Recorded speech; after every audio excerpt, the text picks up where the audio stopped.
God is spirit and everywhere at once. Jesus defines the Father plainly when he says, God is a spirit, John 4:24. A spirit is not limited, not located, and not confined, and David affirms this truth. Where shall I go from your spirit? If I ascend into heaven, you are there. If I make my bed in hell, behold, you are there. Psalm 139:7-8. God fills all space, fills all time, and cannot be contained in any single location. This is the Father, the eternal, invisible Spirit. That same Spirit took on flesh because the Word was God, and the Word became flesh and dwelt among us. John 1:14, and God was manifest in the flesh. 1 Timothy 3:16. God did not send another person. He clothed himself in humanity. The body of Jesus is the visible image of the invisible God, Colossians 1:15, a body born of Mary, weak and mortal, created for sacrifice, a body you prepared for me, Hebrews 10:5. The eternal Spirit entered a temporary body so God could bleed, die, and rise again. This is the Son, the human body of God, the sacrificial lamb. When Jesus prays, he prays as a man because spirit does not pray, flesh prays. The voice from heaven is not one divine person speaking to another. It is the eternal Spirit witnessing to the incarnate flesh. At the baptism, the Spirit speaks from heaven, the Son stands in the water, and the Spirit descends like a dove.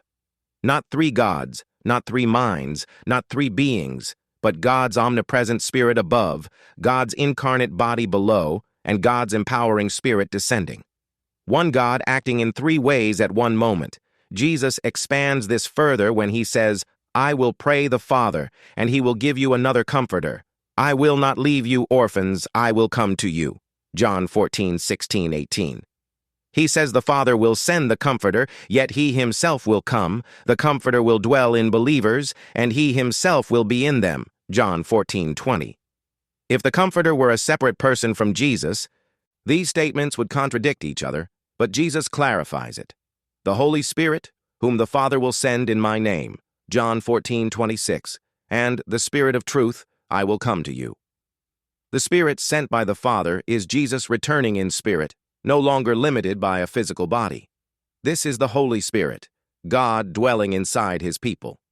Using only Scripture's language, the Father is the eternal Spirit everywhere at once. The Son is the body that Spirit lived in to be our sacrifice, and the Holy Spirit is that same Spirit now poured out into believers. Three distinct functions, one divine identity, not three persons, not three centers of consciousness, but one God revealing himself in three ways to accomplish one plan. In Matthew 3:13-17, this becomes clear. The Father speaks as the omnipresent Spirit, the Son obeys as the human Messiah, and the Spirit descends as the empowering presence resting upon the body he created. Not three beings and not one person talking to himself, but one God acting simultaneously as transcendent, Father, incarnate, Son, and indwelling, Spirit.